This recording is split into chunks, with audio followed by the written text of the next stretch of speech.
And we are live. Hello, everyone, and welcome to our foundational podcast for the Alliance of Independent Authors. I'm here with Dan Parsons. Hi, Dan. Hi, Orna. Hello, everyone.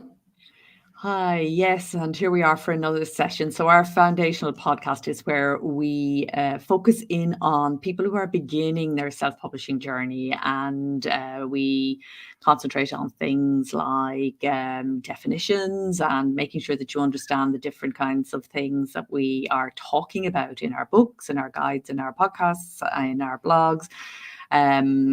Really just trying to get you started on the things that make most sense for you at this stage in your journey. So if you have questions, please do use the chat box. We can address any questions that you might have that might arise as we talk this evening. We are going to be talking about influencer marketing for indie authors and for beginner authors in particular.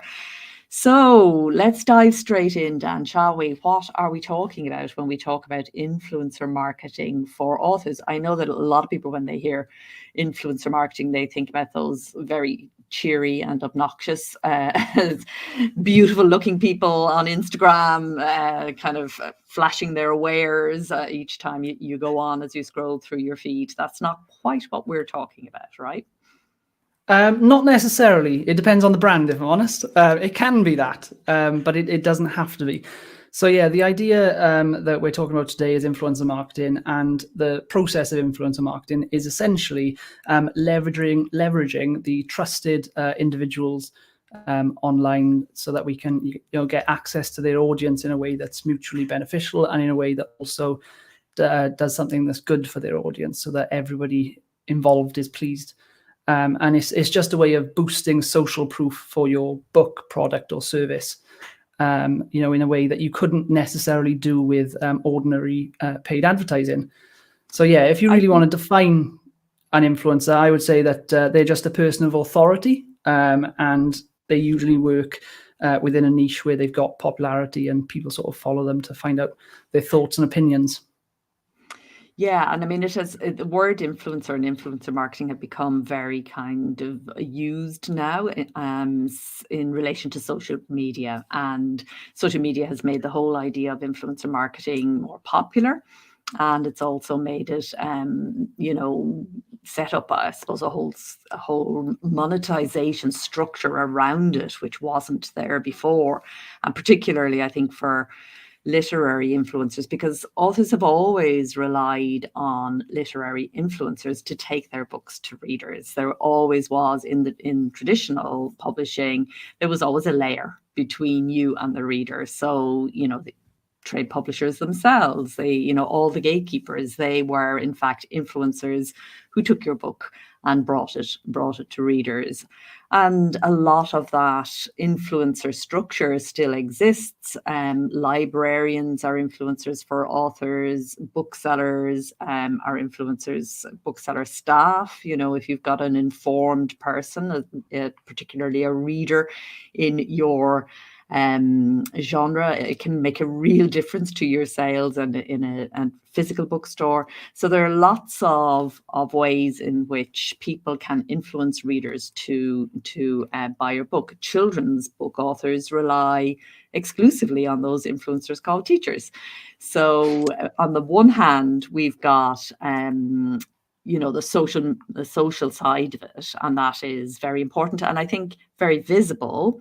But on the other side, you've got this invisible network of influencers who can guide readers to your book. And I think what we're talking about here, influencer marketing, is particularly good if you hate social media, and traditional influencer marketing is very good if you hate social media. If you are on social media and active yourself, you can absolutely boost all of that activity and your advertising activity by hooking in with influencers. And we're going to be talking in a few moments about how you do all this.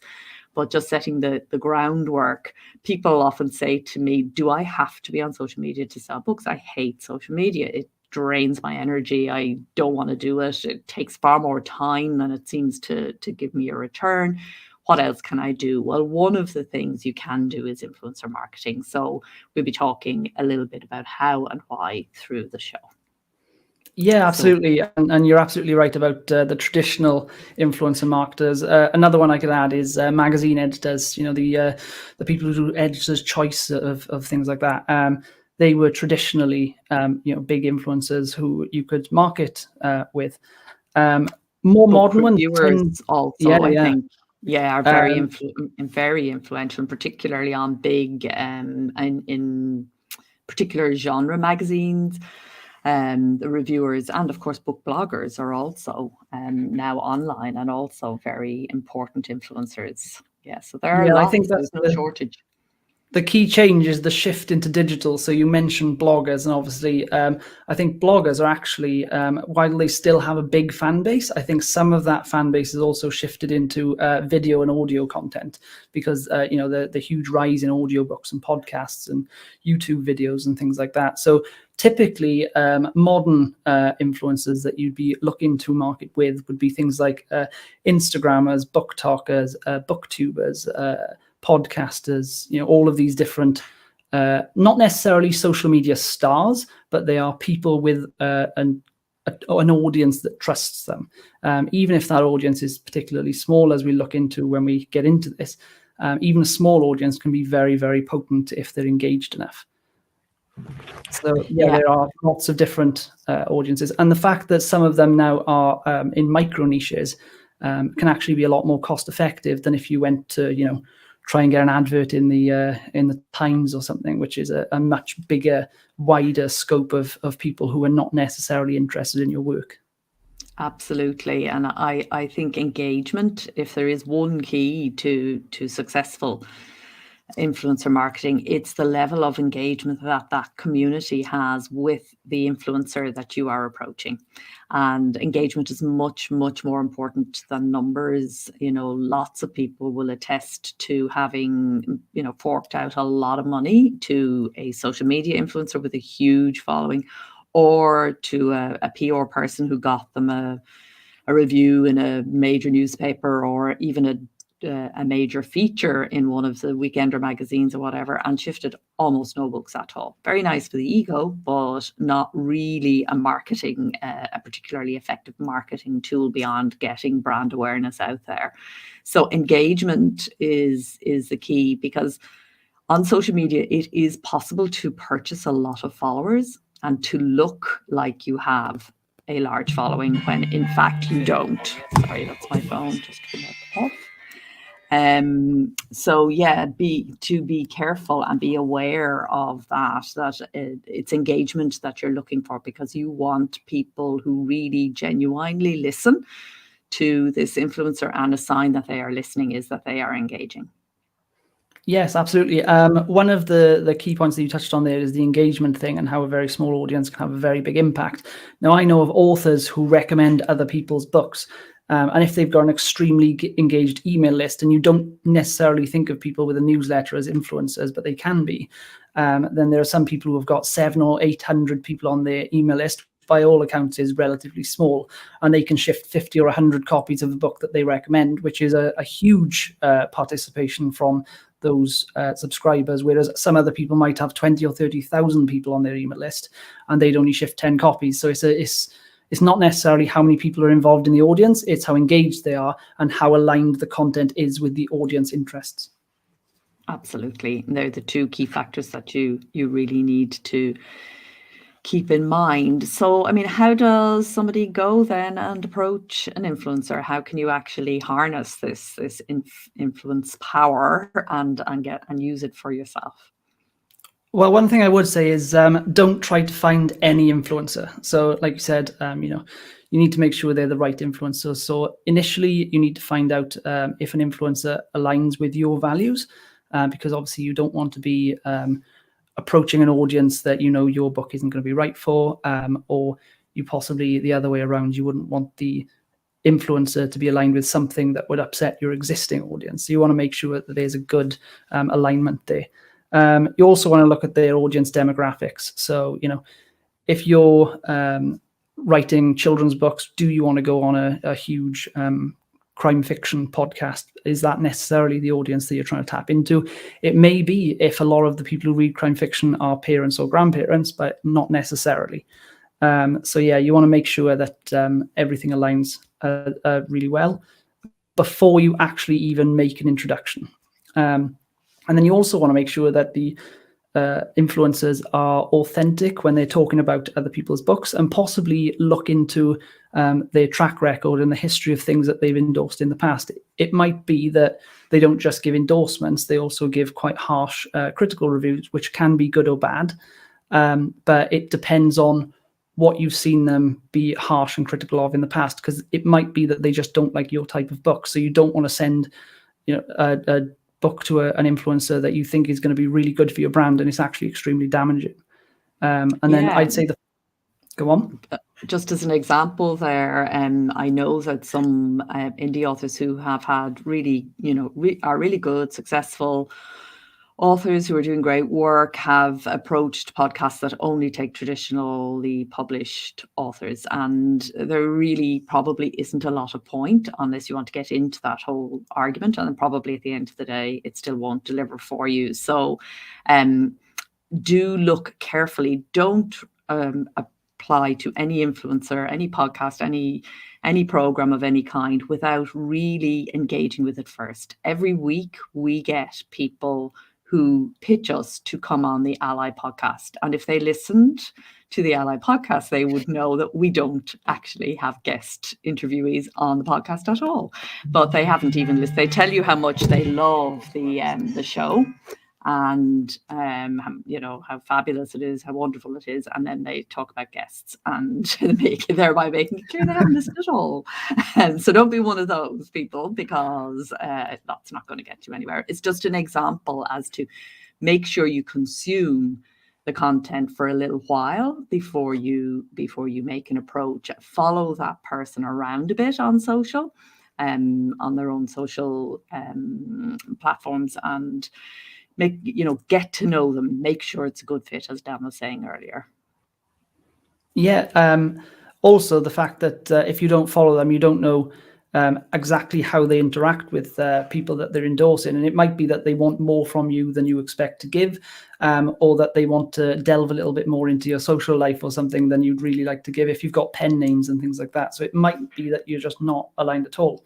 Another thing that you should possibly look into is engagement ratios.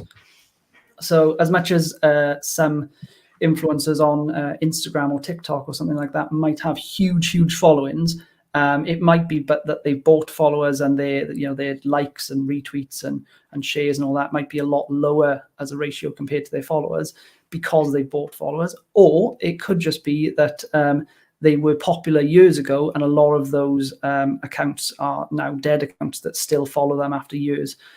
So yeah, you could be potentially paying a high price for access to followers that no longer realistically exist and engage. So yeah, you just want to make sure that you get a good fit before you start. And I would say also that it isn't necessary always to pay. There are lots of influencers that can be pitched to who are not going to be looking for you to pay money. This is a new sort of model that has come in around influencers, where, this idea of paying for access. And so if your budget is not high, don't think that influencer marketing is not for you. Look for influencers who, instead of looking, for you to pay a fee, they're looking for you to show your level of engagement, or you might have to jump through some hoops for them in order to get through to them. And then sometimes some influencers just need an approach, and they're supportive and they're helpful. I think the main thing I would say to beginner authors is that we tend to be too shy when we're starting out. Our self-talk tends to run something like, who's going to want to, have anything to do with me? And, I'm too new at this, my book's not good enough, how do I know it's good enough, all that kind of stuff. And really, all of that's a waste of headspace and creative energy, because you let them say no. Don't say no for them. The reality, and we'll be talking about pitching in a minute, but the reality of pitching influencers is that lots of your pitches go unanswered or get no's. That's just part of what happens. So don't you add to the no's by kind of ruling people out in advance. If there are people that you feel are aligned, would like, your content are in the same arena as you, and you would really like to engage with them and work with them, then don't be shy. Do reach out. I absolutely agree. And as someone who has used a fair bit of influencer marketing in the past, I can actually say that just because someone says no to you at one point in your career, they won't necessarily continue to say no to you, because you can reapply when you've got a slightly bigger platform, or when you've written something or produced something that is more in alignment with their brand. So just because somebody says no to you now, it doesn't mean they'll say it again in 6 months or 5 years. You can always go back to those people. And what's the worst case scenario? If they say no, then that's one of the 50 no's that they've given out that day, and they probably won't even remember when you come back the next time. So what you'll need to do, and this is a really good way to start actually, is if there's an influencer that you want to work with, as you said, stalk them a little bit on social media, which we all do anyway. And then possibly get onto their radar by supporting them, either with comments or shares, or whatever you're going to be doing. You could even put a message about them in your newsletter, and then that sometimes permeates through to influencers who discover you without you actually approaching them. They just see your name coming up a lot around their name. And it could just be that you've got a lot in common, and there's a Venn diagram of followers that follow both of you. So yeah, you can do lots of different things. You will eventually, though, need to pitch them if you want to get something going, unless you've had a stratospheric rise to success, and then they pitch you, but that's an entirely different podcast. Yes, indeed. That is a different podcast. And I think, this is one of the ways that social media has been fantastic, in terms of you can really get to know, in inverted commas, people that you have never met, and they can get comfortable with you just by seeing your face on Twitter, X number of times. They go, oh yeah, I know him, I know her. So it's very possible to get closer to people that you wouldn't have been able to before, and to realize that they're just people too. They just are in a different stage or state or whatever. The thing is, I think, is to be these communications that you are crafting as you are kind of in the getting to know somebody phase are really important pieces of writing, and to treat them as such. And don't get too heavy and too hung up about it, but definitely be aware and be mindful of what you are saying and how you are saying it. Don't be creepy. Don't be, like gassy. If you're a man and the influencer is a woman, or, something like that, be careful what you say and what you don't say, all of that kind of thing. Get a sense of that person, where their own kind of offense boundaries are, and, how they think and how they work. And in the same way you would if they were in front of you and you were getting to know somebody, observe the kind of person they are and engage in the relationship at their level. Come in where they are comfortable, and if they're jokey and they like fun, then get involved at the fun level. If they're very open, vulnerable, and revealing stuff about themselves, encourage and support, and give them kudos for that. So be sensitive to what is being put out there. Hopefully, if you've aligned well, if you've chosen well, it's not, you're not trying as hard as I'm making it sound. It's happening more organically and more naturally. But just to be aware, don't go crashing in there. Do say things, but just be aware of how they like to be engaged with, and how the rest of the community engages with them too. Yeah, what I would also say is, if you are going to be showing up on someone's radar, then possibly make sure that the rest of your social media profiles, if you are publicly open with social media profiles, actually align with what you're saying, and you can see the authenticity all the way through.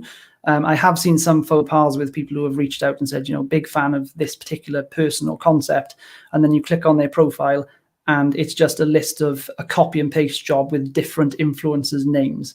And the first thing they'll do is click on your profile and then see what you're up to. And if they can see that, then they know that you're not really a fan, and that it's a bit gamified and you're just using a numbers game to them, which you can pitch to lots of people at once. But just make sure that every one of your pitches is authentic, and that influencers can see that you've actually put in some effort. Because if you don't put in effort, then they know that they're not going to get a great communication with you going forward. Yeah, and we're making all of this sound very difficult and hard, and it isn't possibly as hard as we're making it sound. And certainly it's hardest. The first one is the hardest, like most things. First book is the hardest as well. It's always the same. So, the first time is difficult, but once you've had some exposure from an influencer in your arena, in your genre, then other people take note of that, and it all gets easier as you go along. Yeah, you can actually, and I wouldn't want to speak for other people, but if you know that some influencers know each other, and one influencer has endorsed you or worked with you in the past, then you can always mention that in a pitch to another influencer if they're friends, because then you know that you've already got a foot in the door because you're a friend of a friend rather than a cold call. One thing I will say is that there's a bit of a formula to pitching, which we could go into a little bit if you want, because I think it's proven useful for me in the past, and I know other people use a similar formula. So yeah, if you're going to pitch them, then typically it works quite well over email, because you can go long form for the pitch. So we're talking 200 to 300 words, and you get all of the pieces that you need in place to craft an effective pitch. So I would say, firstly, tell the influencer how you know them and why you're a fan, because that immediately gets in their good books. After you've done that, then introduce yourself and your book, and then possibly talk about why yourself or your book align with their values and why you'd actually be good for their brand if you was associated with them. And then obviously give them an art copy if you can, and some swipe copy, because one thing that sells quite well to a lot of influencers, because they're so busy, is if you make their job easy for them by giving them some swipe copy that they can use in social media if they worked with you. And then, yeah, you can just call to action. I'd love to hear back from you. Get back in touch as soon as you're ready. Just to make everything completely easy, you've sold yourself well, you said why you like them, and you've made it as easy as possible for them. Yeah, it's a really good way to approach it. And then follow up.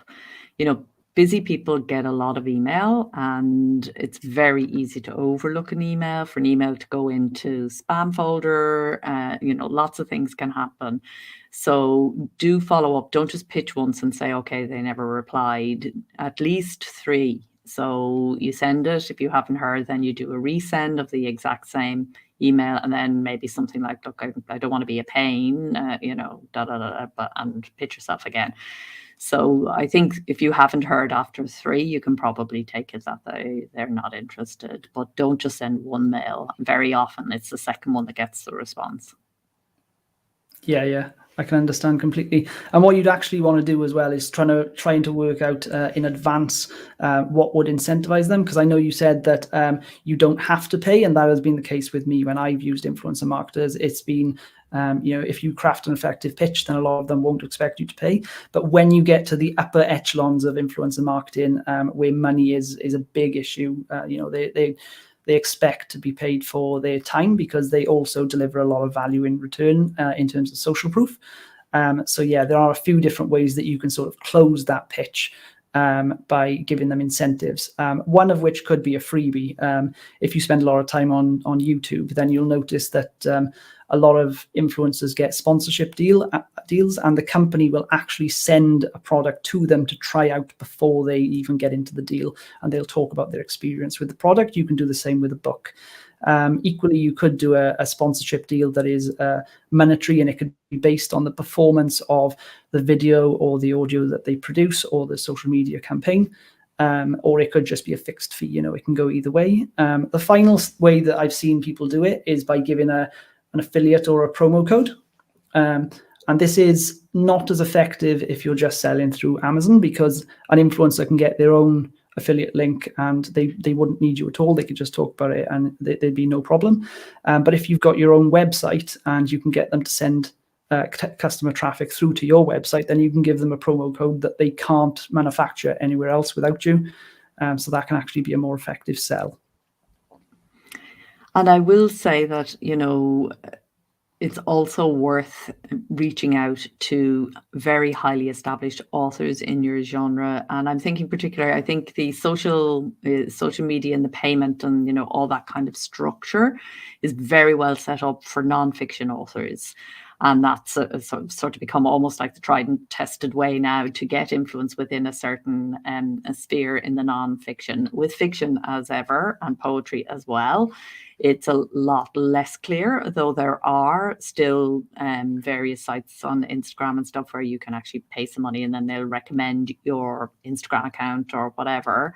It's less well set up in that sort of way, but it is always worth, if there is an author that you really genuinely do admire and love and they are in your orbit and they are active on social, it is worth doing a private reach out. Sometimes authors remember what it's like to be starting out, and they can be incredibly generous. You can be really, really lucky, and I have seen this happen, many times, where somebody has reached out to somebody that they are absolutely starstruck about. They are their dream living writer, and they've been really kind, really helpful, really useful, and it has really made a difference, not just in terms of the intro to readers and stuff, but also the validation that the beginner author gets from the attention and from the fact that this person that they admire so much has actually done this for them. It's generally is a hugely positive experience on both sides. So, again, I suppose I'm repeating myself, and don't be the person who says no. If there's somebody you really would love to engage with and really would, if it would be your dream come true for them to actually do some sort of endorsement for you, a blurb for your book, or something else, do reach out, do ask. You will be surprised how generous some authors can be, some big name people. And what you need to remember as well is that people don't always do exactly the same process of actions for exactly the same reasons. So yes, there may be a big influencer who expects to be paid for the majority of projects, but they may also do some projects pro bono because you've got a theme in your book that is particularly close to a charity that they represent or something like that. They could tie in with another element of their business or their life. So it's not necessarily going to be a rejection if you can't, send them £1,000 gift or something, because they don't do that for every single person. It's very much a case-by-case basis with influencers. Yeah, absolutely. One thing that we haven't spoken about yet is actually growing this, so scaling up over time. And one of the great things about influencers is that they watch each other. And they sort of follow each other. So once you start on the ladder, even if you're working with small influencers, for a relatively low cost, you can actually build up your own presence and get to associate yourself with bigger and bigger influencers over time. This is fairly evident with people like YouTubers, where they will collaborate with a bigger influencer, and then the minute they've collaborated with them, they get another opportunity to bounce to the next one. And you can do it just the same way. You don't have to be the face of that. It could just be that you reach out and send them your book, and then that book becomes a bit of a flywheel trend that builds up over time. So one thing I would say is you really want to be intentional about the way that you approach influencers, because you're not just thinking about the one you're approaching right now, you're thinking about where you eventually want to go with your brand. And you can A/B test. So if you know a little bit about advertising, you can change one element of what you do and then create the same product all the way through, and then people will click on one thing and not click on another, and you get a better return on investment. And it works similarly with influencers, where if you're giving them equal exposure and very similar swipe copy for if you're helping them on social media to promote your brand, then you could find that one actually gives you a much bigger return on investment than another one. And you can choose to approach them again with a future book. Whereas some people, if it doesn't really change anything about your sales, then you may not want to work with that person again in the future. So you can over time become more efficient with your pitches and more efficient with your time, so that you can actually build up a better efficacy of your strategy, and you'll actually become much more potent.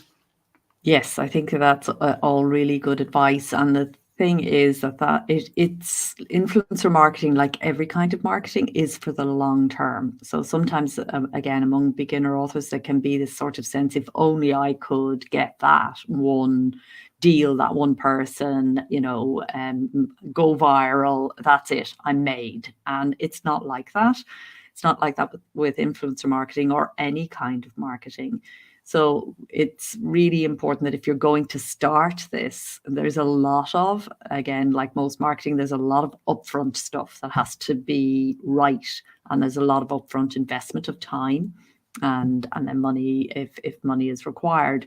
So it's something that you need to think about. It's not an immediate payoff. It's something that builds over time, and you need to dedicate yourself to this type of marketing for a period of time. I would say at least a year before you're going to see real returns, unless you're lucky. Of course, you can be lucky, but it generally takes a good year to become very established in a niche and to begin to climb that ladder, and for people to really become aware of who you are.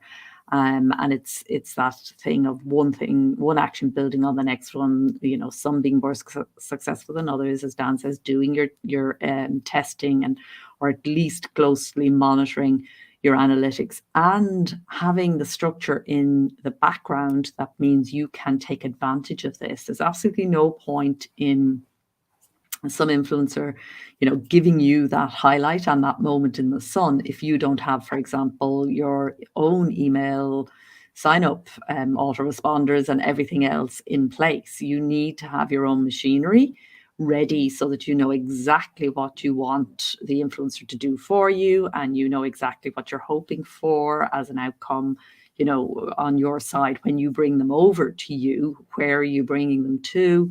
And what is it that you want them to do? If it's but if it's buy a book, that's one thing.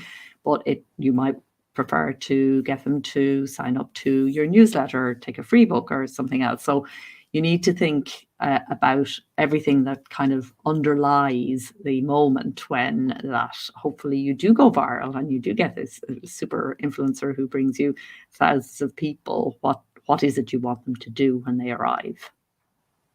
Yeah, and I think you really hitting the nail on the head there when you talked about the newsletter, because for most online businesses now, even though TikTok's taking off and there's all these different social media platforms, the newsletter really is still the biggest, most engaged, most powerful tool that you'll have, and that would be the tool that would build you up as an influencer in your own right, because you can build those other social media platforms by driving traffic through your mailing list, and you never lose control of the mailing list.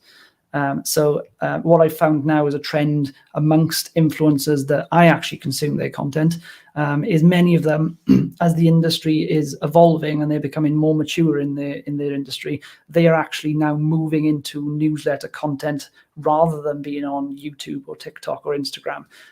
So what you'll find is if you just focus on the newsletter, then that will usually be the center point that will help you grow on all other platforms and become your own influencer. Exactly. It's like it's the at the center of the spokes, and then the different ways of reaching people, are their reach out, but your ultimate aim is to bring them back to you. And then, yes, you become an influencer and people start pitching you. And from there on, it gets easy.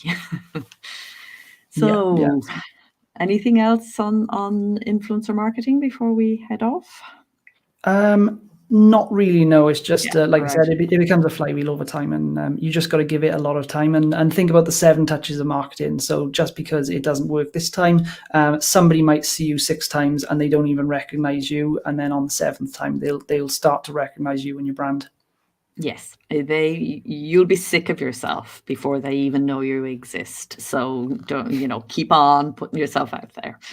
Okay, that's great. We're out of time. So next month, Dan, we are going to be talking about...